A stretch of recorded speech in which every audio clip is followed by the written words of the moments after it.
Torej, lep pozdrav vsem skupaj in hvala za priložnost, da lahko spregovorim nekaj besed.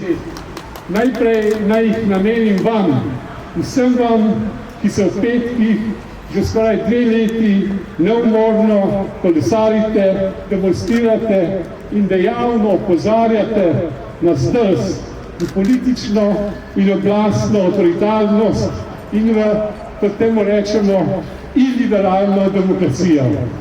S tem dokazujete, da civilna družba v Sloveniji ni mrkoudno in mlahavo telo, ki ga lahko kdorkoli premetava naokoli in hodi po njem. To, kar se dogaja danes, ni nepričakovano, tako kot se zdi. Demokratične institucije so vedno izpostavljene spominjam po absolutni oblasti. Zato je treba razbiti te institucije, ki absolutno oblast ne omogočajo oziroma jo omejujejo.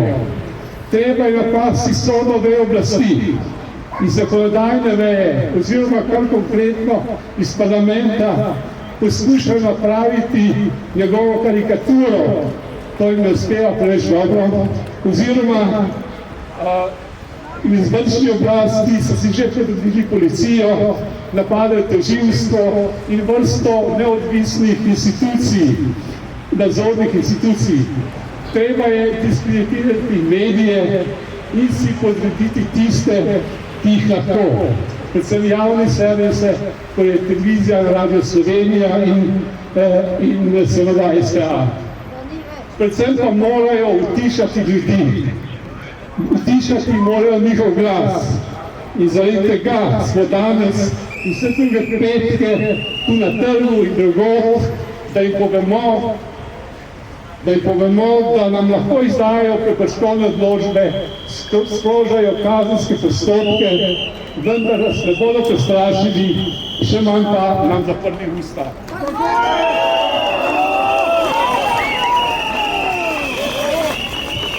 Če spregovorim nekaj malega o mojem prekršku, ki je pravzaprav malenkostna in skoraj da nepomembna zadeva v primerjavi z mnogimi od vas, ki vas uvajajo in izdajo odločbe o prekrških zaradi petkovih protestov.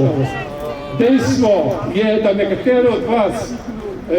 za nekatere od vas oblast zahteva povračilo stroškov, ki imajo z nadzorovanjem protestov, kot je nekdo že izjavil, spominja na davno zgodovino, ko je moral obsojen na smrt poravnati stroške svoje lastne usmrtitve.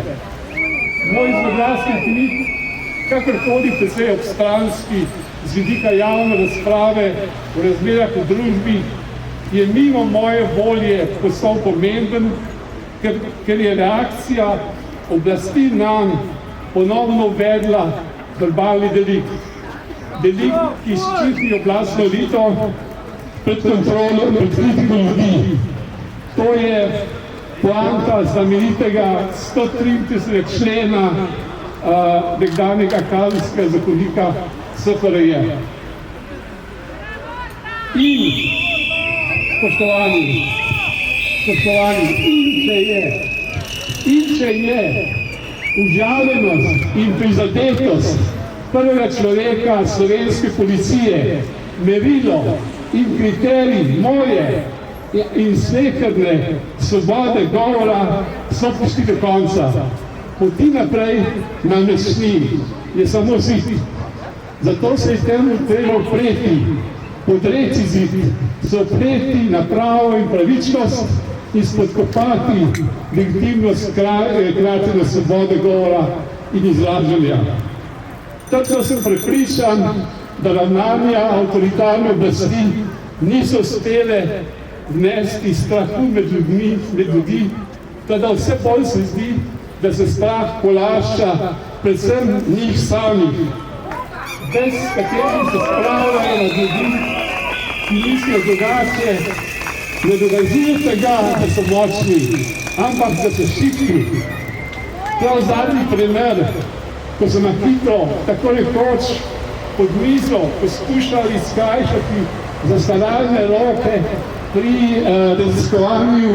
pri preiskovanju kaznivih dejanj in pri tem neslavno propadli, kaže na to, da se bes in nasilje nad ljudmi spreminja v strah. Konec te dolge noči je blizu. Poskrbimo, da nas za tisto aprilsko nedeljo, da pridemo na volitve, dokler še lahko in pripeljemo tudi druge sabo, tako da bo jutro naslednjega dne čim svetlejše. Hvala za pozornost.